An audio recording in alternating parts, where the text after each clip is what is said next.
오늘 제가 말씀을 열면서 여러분에게 퀴즈를 하나 드리고 싶습니다. 오늘 이 퀴즈로 설교마당을 열어볼까 하는데요. 다음 중에 이 세 사람의 공통점은 무엇일까요? 아인슈타인, 루스벨트, 스필버그. 1번 미국 대통령, 2번 영화감독, 3번 유대인, 4 미술가. 이 중에 답이 몇 번입니까? 예, 스필버그는 영화인이죠. 아인슈타인은 과학자고, 루스벨트는 대통령이에요. 다 조합이 안 되는데 이 세 명의 공통점이 한 가지 있는데 이 공통점이 유대인이라는 거죠.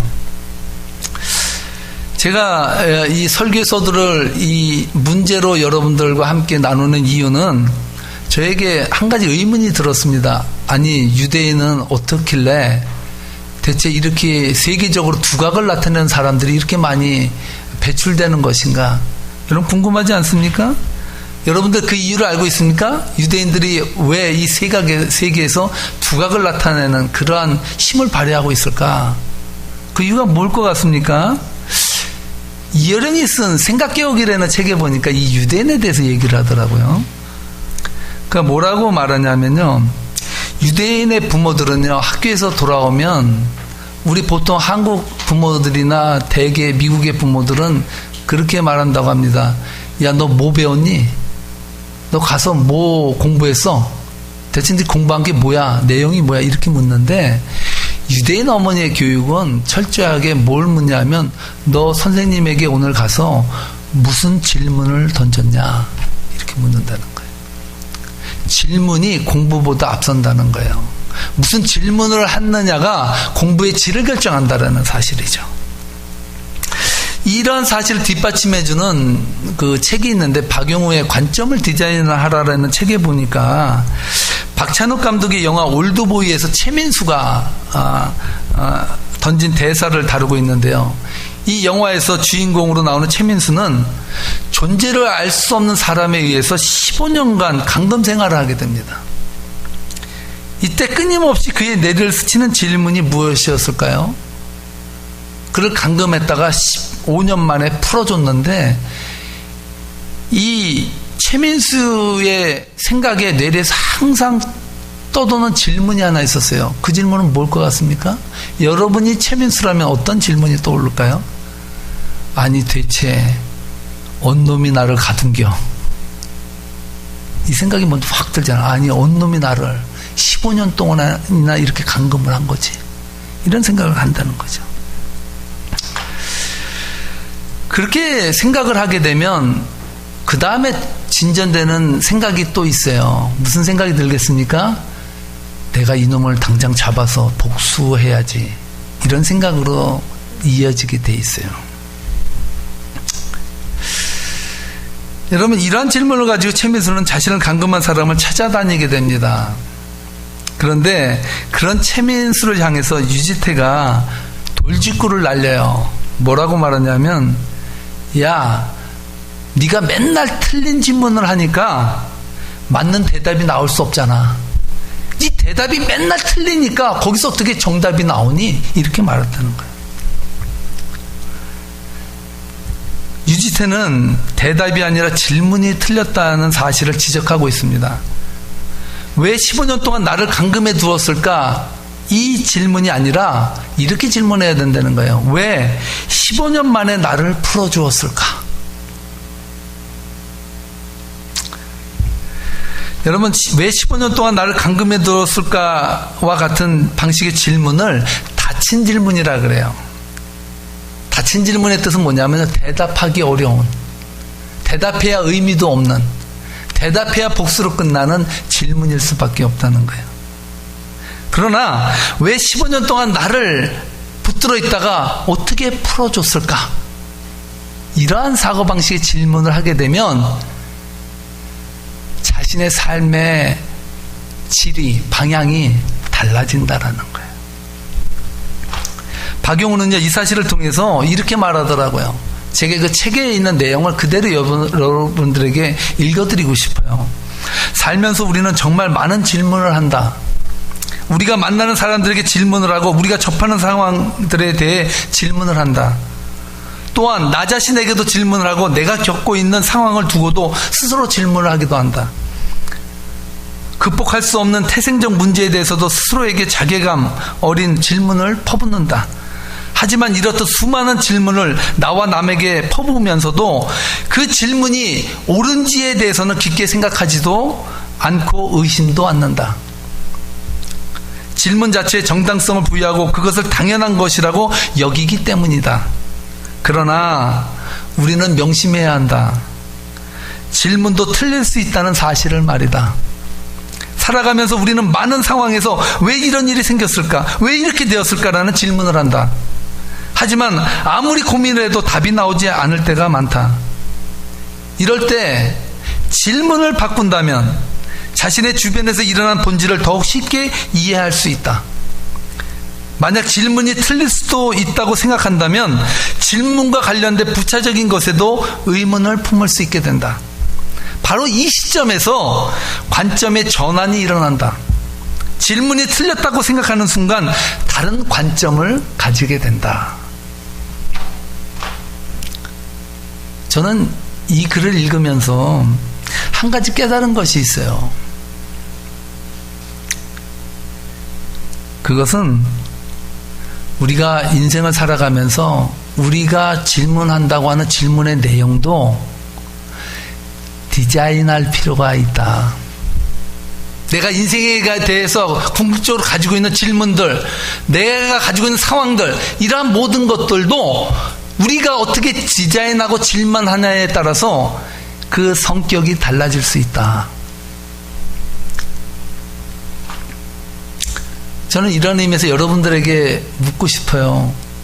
여러분은 인생을 살아가면서 어떤 질문들을 던지면서 살아가고 있습니까? 여러분들의 질문의 내용이 뭡니까?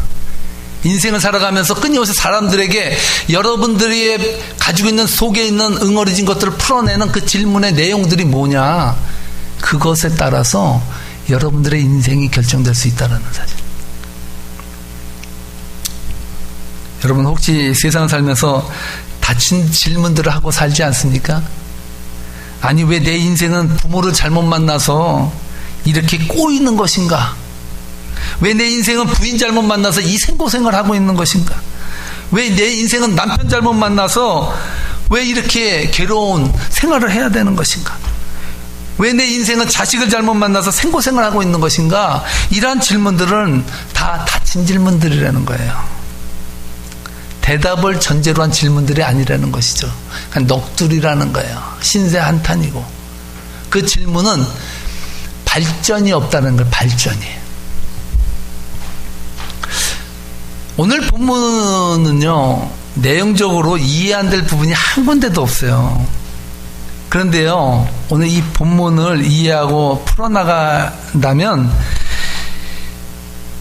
이 본문 속에서 우리가 그냥 단세포적으로 이해해서 우리가 알게 되는 지식은 예수님께서 오늘 이 본문을 통해서 우리들에게 말하고자 하는 핵심적인 그 진리의 포인트를 놓치고 갈 수가 있어요.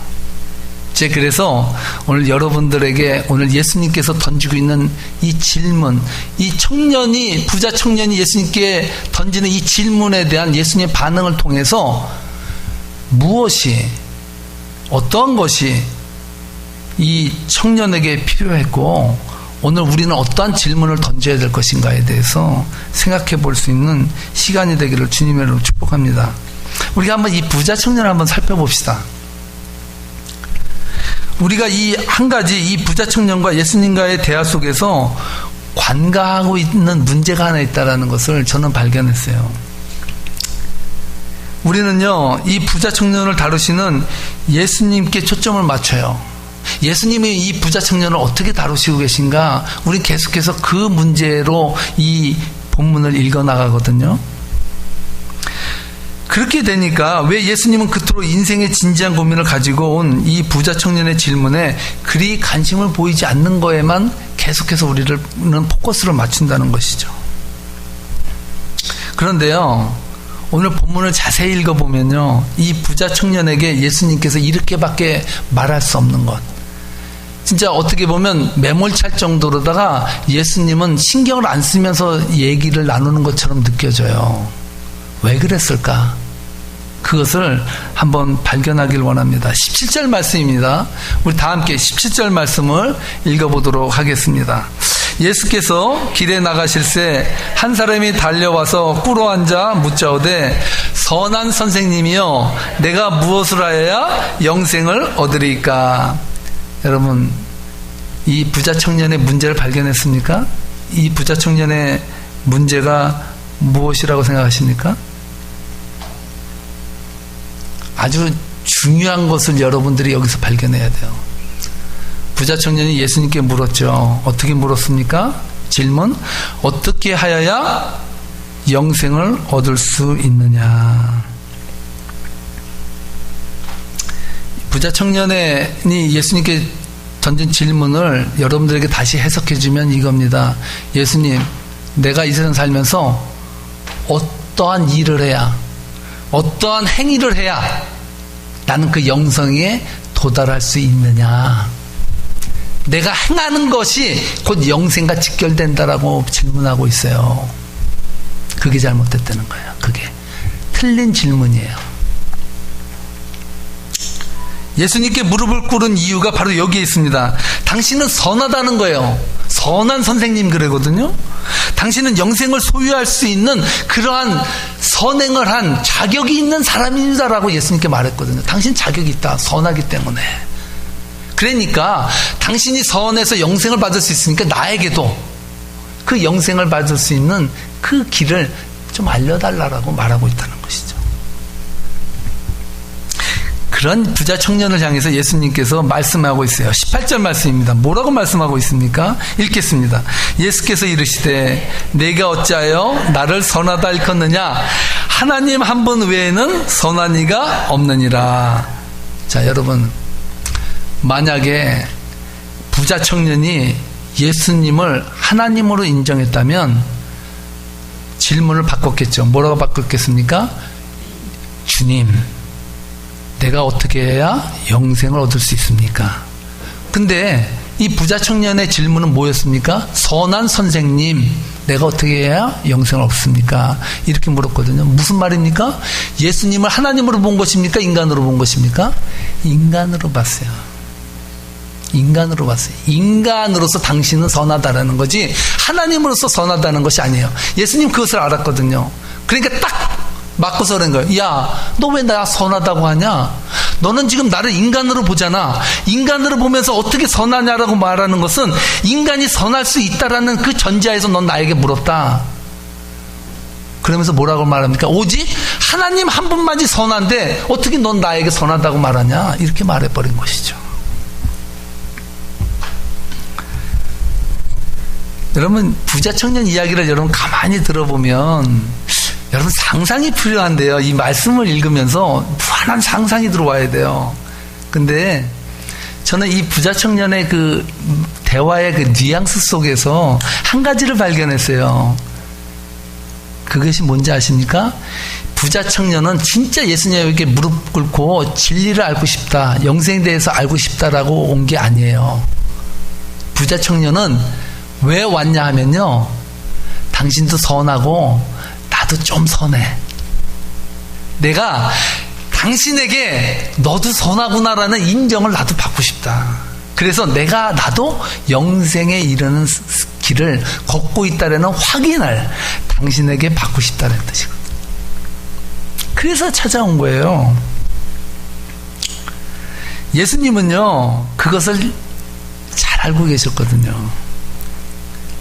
여러분, 인생에 가만히 보면요, 사람들 이야기하는 대화를 보면요, 알고 싶어서 질문하는 것은 별로 없어요.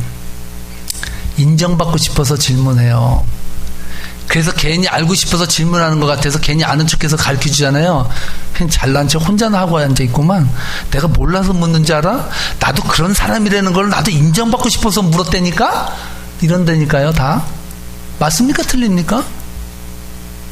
저는 그런 것 같아요. 여러분 아닌 것 같은데. 19절로 20절 말씀입니다. 뭐라고 말씀하십니까? 함께 읽겠습니다. 내가 계명을 안 하니 살인하지 말라, 간음하지 말라, 도둑질하지 말라, 거짓 증언하지 말라, 속여 빼앗지 말라, 네 부모를 공경하라 하였느니라. 그가 여짜오되 선생님이여 이것은 내가 어려서부터 다 지켰나이다. 이게 웬 떡이냐. 드디어 내가 듣고 싶은 말을 예수님이 한 거예요. 율법 지켜. 그럼 영생 얻잖아. 감사합니다 예수님. 제가 이것을 사실은요 어려서부터 지켰거든요. 그럼 왜 왔어 여기? 왜 예수님한테 왜 온 거예요? 그냥 당신한테 인정받고 싶어서 왔어요. 자신의 행위로 완전하게 계명을 지켰다고 자신하는 부자 청년에게 예수님은요 극처방을 내려버려요. 아주 이게 샤킹한 처방인데 21절 말씀입니다. 뭐라고 처방을 내리셨습니까? 읽겠습니다. 예수께서 그를 보시고 사랑하사 이르시되 내가 아직도 한 가지 부족한 것이 있으니 가서 내게 있는 것을 다 팔아 가난한 자들에게 주라. 그리하면 하늘에서 보화가 내게 있으리라. 그리고 와서 나를 따르라 하시니. 웬일입니까? 예수님께서 인정해 주셨어요. 그래, 너가 다 지키는 거 나도 알겠다. 그래, 그럼 하나만 더 지켜. 그러면 돼. 그러면서 뭐라고 말하니까 네가 있는 거 다 팔아서 가난한 사람들에게 줘. 그리고 나를 따르라 이렇게 말해요. 예수님께서 정확히 말하잖아요. 선한 선생님 어떻게 영생을 얻을 수 있습니까? 라고 할 때 예수님께서 다 팔고 뭐라 그래요? 나를 따라와라. 누구에게 영생이 있는 거예요? 예수님에게 영생이 있는 것을 넌지시 말하고 있잖아요. 근데 이 사람은 그것도 캐치하지 못해요. 왜? 예수님 찾아온 목적이 다르기 때문에 그렇거든요. 그 말이 들리지 않아요. 단지 이 부자 청년에게 들린 말은 다 팔아. 이 말이 확 들어온 거예요. 그러니까 아이고 혹 들어왔다가 혹 붙이고 가는 격이죠. 완전히. 여러분 여기서 저는요 여러분들에게 한 가지 질문을 더 던지고 싶어요. 만약에 이 부자 청년이 그 말을 듣고 돌아가지 않고 진짜 다 팔고 예수님을 따랐으면 어떻게 됐을까? 그러면 영생을 얻었을까요? 다 팔면 돼요? 그냥 다 팔고 그냥 끝내버리면 다 영생하고 천국 갑니까?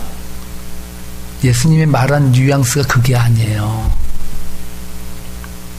물론 이 부자 청년에게 걸려있는 아킬레스건이 소유의 약점이 있다는 것은 맞아요. 그래서 22절 말씀에 보면은 재물이 많으로 근심하여 예수님을 떠났다라고 말하고 있거든요. 그러나 예수님께서 말씀하고자 하신 본문의 핵심은요, 부자 청년이 영생을 행위로 얻으려고 하는 질문 자체가 잘못되었다는 사실을 말씀하기 위해서 극처방을 내렸다는 것이죠. 여러분, 죄는요 행위 문제만이 아니잖아요. 예수님께서 율법의 선함을 증명하려는 사람들에게 이렇게 말했잖아요. 도둑질하지 마라, 간음하지 마라, 부모를 공경하라 이렇게 말했을 때 다 지켰다고 얘기를 할 때 예수님께서 뭐라고 말합니까?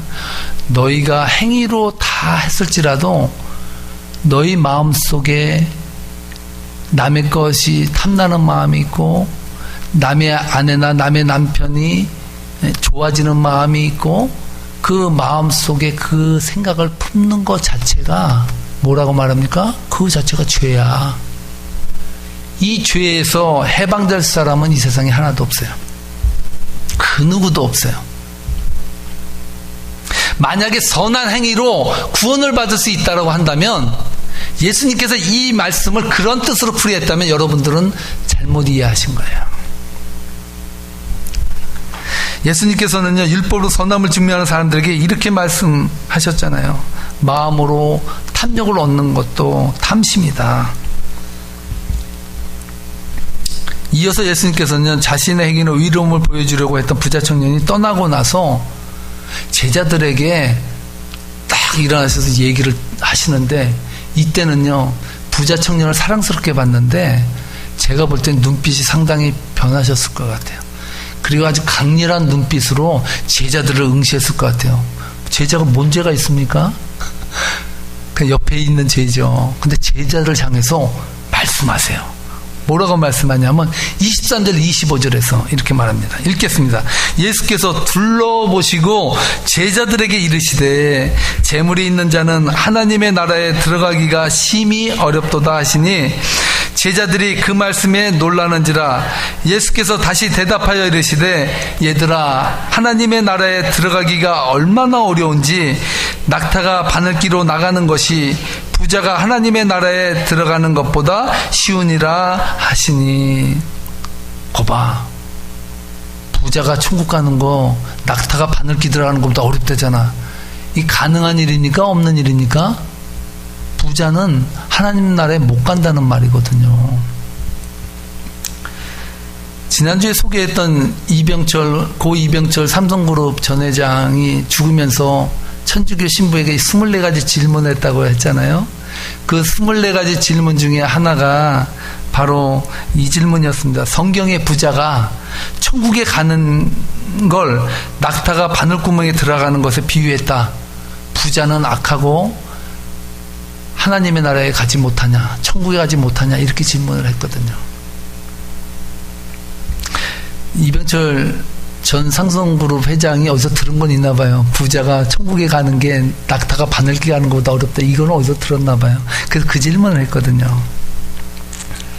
여러분, 예수님의 말씀으로 비춰보면 부자는 절대로 영생에 들어갈 수 없다라는 말입니까?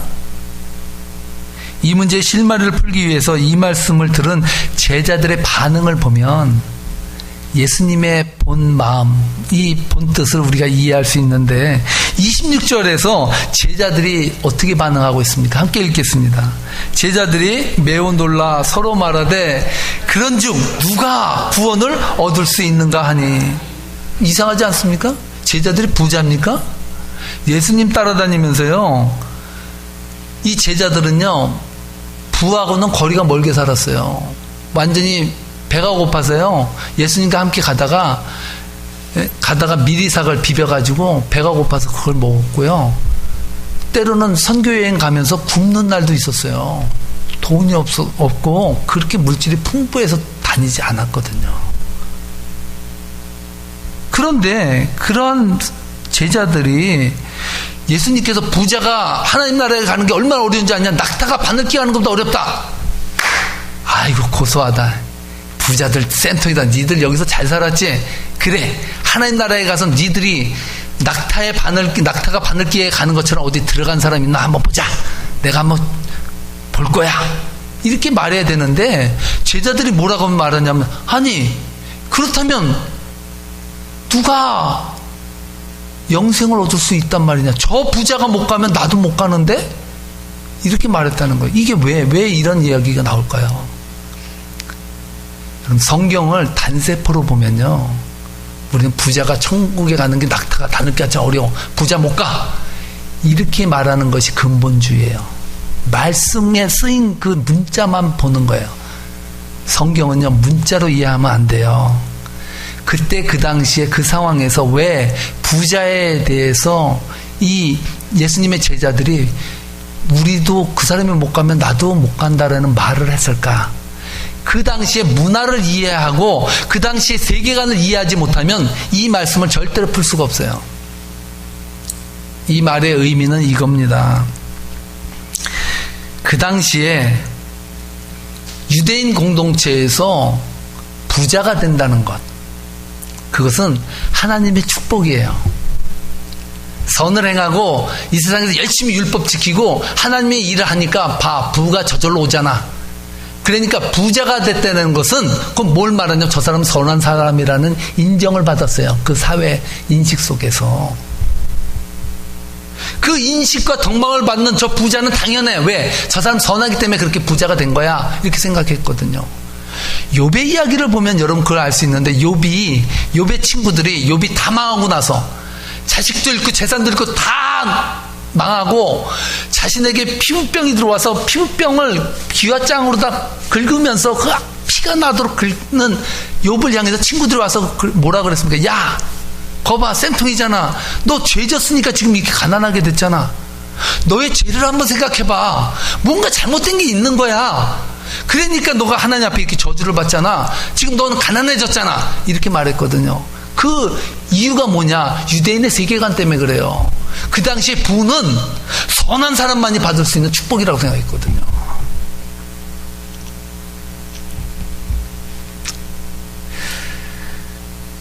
예수님 당시 유대인들이 가지고 있는 이 물질에 대한 인식은, 물질의 축복은 선한 행위를 통해서 통한 결과로 얻어진다고 생각했다는 것이죠.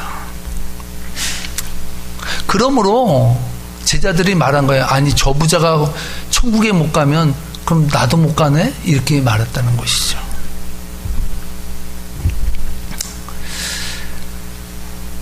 오늘 이 질문에 대해서 예수님께서 아주 명쾌한 대답으로 마무리를 짓고 계십니다. 27절에서 말씀하고 있는데, 이 말씀이 참 우리들에게 기가 막히게 은혜가 되는 말씀입니다. 다 함께 읽어보겠습니다. 예수께서 그들을 보시며 이르시되 사람으로는 할 수 없으되 하나님으로는 그렇게 아니하니 하나님으로서는 다 하실 수 있느니라. 아멘. 무슨 뜻입니까? 영생은 사람들의 행위로부터 오지 않고 영생은 하나님으로부터 주어지는 은혜의 통로의 축복이다. 바로 예수 그리스도가 우리를 위해서 죽으심으로 말미암아 우리는 그 은혜로 영생을 선물 받은 것이지, 우리가 행해서 영생을 얻으려고 하는 그 길은 멀 뿐더러 갈 수도 없고, 가다가 심리도 못 가서 발병 나 버리는 격이 된다는 것이죠. 저는 말씀을 마치려고 합니다. 여러분, 우리가 세상을 살아가면서 여러분들은 어떠한 질문들을 인생 가운데 던집니까? 여러분들의 질문이 여러분들의 인생입니다. 여러분들의 질문이 여러분들이 가지고 있는 인생의 가치관이에요. 삶을 살아가는 방식이에요. 그러므로 우리는 이 세상을 살아가면서 질문을 디자인할 필요가 있습니다. 오늘 부자 청년의 질문을 한번 디자인해 보고 싶어요. 그렇다면 이 부자 청년은 어떻게 예수님 앞에 질문을 던져야 예수님 앞에서 영생에 대한 바른 답을 받을 수 있을까? 저는 그것을 고민해 봤습니다. 그러면서 이 부자 청년의 질문을 한번 바꿔봤습니다. 주님, 어떻게 해야 내가 영생을 얻을 수 있습니까? 이 질문이 아니라, 주님, 누가 나에게 영생을 주실 수 있습니까? 두 가지의 질문이 별로 다르지 않은 것 같잖아요. 내가 어떻게 해야 영생을 얻습니까? 주님, 누가 나에게 영생을 허락해 줄 수 있습니까? 진리 앞에 겸손한 아닙니까? 나는 그것을 이룰 수가 없습니다. 내 행위는 악합니다. 나는 매일같이 생각하는 것이 질문들이 안 되고 망하고 믿고 좌절되고 굴절된 그런 질문들만 합니다. 하나님, 그러나 누가 이 왜곡된 삶을 살아가는 내 마음속에 누가 나에게 영생을 줄 수 있습니까? 이러한 질문을 던질 수가 있겠습니까? 사랑하는 성도 여러분, 여러분들의 인생의 질문을 디자인하십시오. 디자인하면 여러분들의 질문만 디자인되는 것이 아니라 여러분들의 인생이 디자인되고 하나님의 축복받고 사랑받는 그 아름다운 자녀라는 확신이 여러분들 심령 가운데 확신으로 다가올 줄 믿습니다. 이 말씀 붙들고 승리하는 저와 여러분 되시기를 주님의 이름으로 축복합니다. 기도하시겠습니다.